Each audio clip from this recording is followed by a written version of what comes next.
The funeral of former President Jimmy Carter was set to be one of the most significant political gatherings in recent history. The Grand Cathedral in Atlanta, Georgia, was adorned with white lilies, echoing the peaceful legacy Carter had left behind. World leaders, dignitaries, and past presidents gathered to pay their respects. Among them, Barack Obama and Donald Trump, two figures often seen as polar opposites in modern American politics, arrived at nearly the same time. The crowd buzzed with quiet whispers as the two men entered the hall.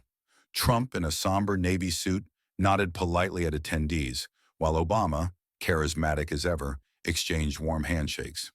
The seating arrangement placed the former presidents in close proximity, a fact that didn't go unnoticed by the press. Cameras captured every glance and subtle interaction, speculating if any exchanges would occur between the two. As the service began, the air was filled with heartfelt eulogies, gospel hymns, and anecdotes from Carter's life. For a while, Trump and Obama maintained their usual distance, each lost in their own thoughts. But then a moment of unexpected connection happened. During a tribute highlighting Carter's efforts in fostering bipartisanship, both men shared a glance, seemingly acknowledging the rarity of such unity in today's world. It wasn't much, but it was enough to spark intrigue. Reporters outside the cathedral speculated endlessly. Could Carter's legacy inspire a conversation between these two towering figures of modern American politics? As the service concluded, guests began to mingle in the reception hall. Obama and Trump, standing just feet apart, exchanged brief nods but avoided direct contact. However, fate, or perhaps Carter's unifying spirit, had other plans. Former First Lady Rosalind Carter, frail but determined, approached both men with surprising energy. "Gentlemen," she said, her voice steady, "Jimmy always believed in finding common ground. Can you at least have a proper handshake for him?" Caught off guard, Trump and Obama hesitated for a brief moment before extending their hands. The handshake was firm yet tentative, drawing a murmur of surprise from onlookers. As they stood there, Rosalind added with a knowing smile, "You two have more in common than you think." Then with a graceful exit, she left the two presidents alone, surrounded by the low hum of chatter from other guests. "Well," Trump began, breaking the silence, "Carter was quite the character. A true patriot, wouldn't you say?" Obama, taken aback by the cordial tone, nodded. "Absolutely, he showed us what humility and service look like." Their brief exchange, though polite, carried an undercurrent of tension. Yet it was clear to those watching that this wasn't the usual clash of egos. Something had shifted, however subtly. As the reception continued, Trump and Obama found themselves drawn into a conversation.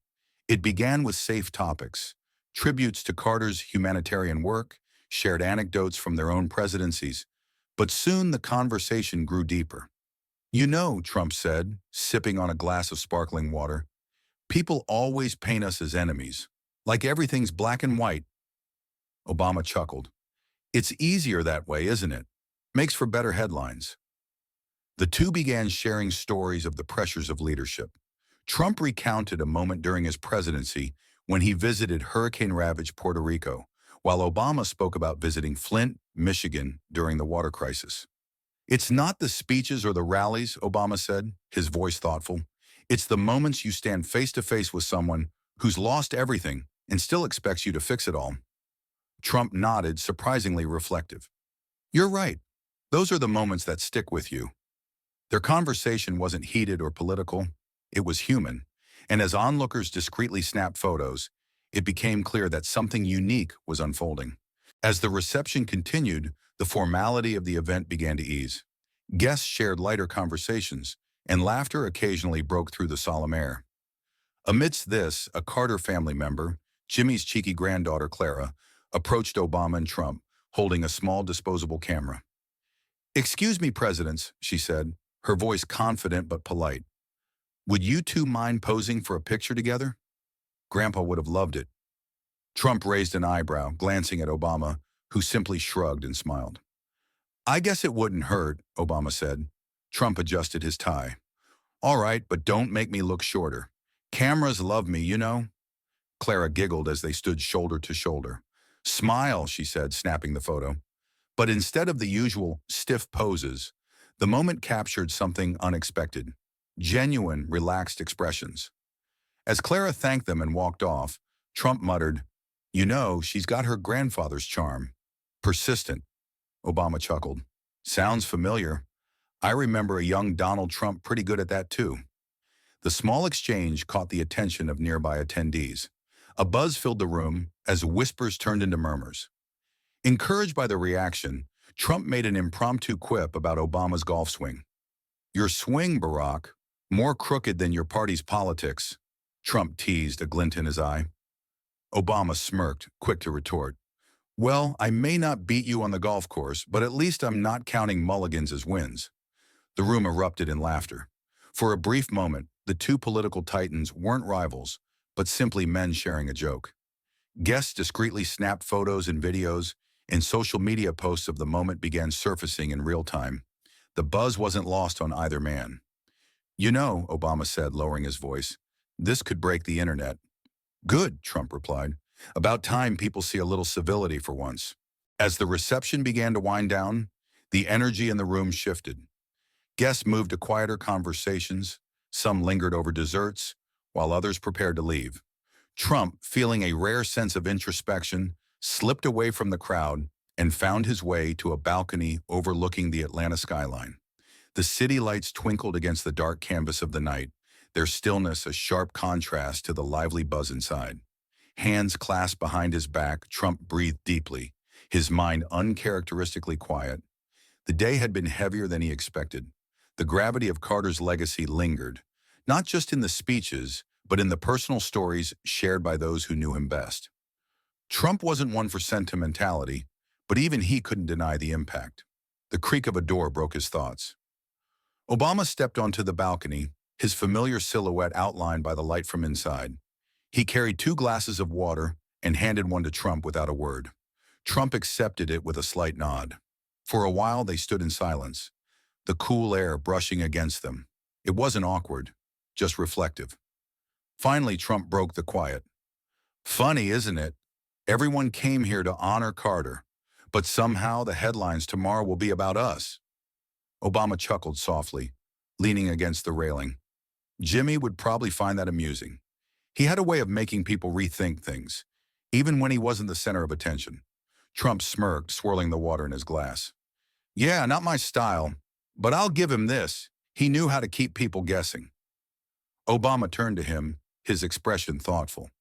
"You know, for all the differences between us, policy, personality, whatever, we both wanted the same thing, to leave this country in a better place than we found it." Trump tilted his head, considering the statement. "Maybe, but let's face it, Barack. People love the drama. They thrive on the clash." "True," Obama admitted, "but maybe that's why moments like this matter. If two people like us can stand here, have a conversation, share a laugh, maybe it shows there's still hope, that we're not as divided as everyone thinks." Trump didn't respond immediately, his gaze fixed on the city lights. "You might be right," he said finally, his voice softer than usual. "But don't expect me to go easy on you in the press." Obama laughed, shaking his head. "Wouldn't dream of it." The simplicity of their exchange spoke volumes. It wasn't reconciliation, nor was it an agreement. It was a moment of understanding, a rare, unguarded connection between two men who had been painted as opposites but were, at their core, bound by shared experiences and responsibilities. The morning after the funeral, the media frenzy hit its peak. While tributes to Jimmy Carter were prominent, the story-stealing headlines was an unexpected one. The viral photo of Donald Trump and Barack Obama laughing together. The image, snapped by Clara Carter during the reception, captured the two former presidents mid-laugh, their expressions unguarded and genuine. It wasn't the stiff formality people were used to seeing.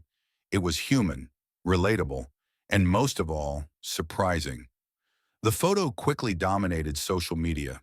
Twitter users shared it with captions like, "If they can laugh together, maybe there's hope for us," and "the most unexpected duo of the year." News outlets ran headlines like, "A rare moment of civility. Trump and Obama unite at Carter's farewell." At Mar-a-Lago, Trump sat at a breakfast table scrolling through his phone. The image was everywhere. He frowned slightly, but not out of displeasure. Melania, walking past, glanced at his screen and raised an eyebrow. "Interesting look for you," she said with a smirk. Trump leaned back, setting the phone down. The media loves a good twist. Let them have their fun. Across the country, Obama sat in his Chicago home, sipping coffee as Michelle joined him. She held her phone, showing him the same image. Never thought I'd see the day, she teased. Obama chuckled. Me neither. But hey, if it gets people talking about unity instead of division, I'll take it. The responses weren't all positive. Pundits debated the authenticity of the moment. Critics called it a PR stunt, and cynics dismissed it as fleeting. But for many Americans, it was a glimmer of something they hadn't seen in a long time. Hope. In classrooms, teachers used the image to spark discussions about civility. In homes, families debated what it meant for the future. And in the halls of power, it served as a quiet reminder that even in the most polarized times, common ground wasn't impossible. Trump and Obama didn't discuss the moment publicly. For them, it was just a snapshot in time, one they might never replicate.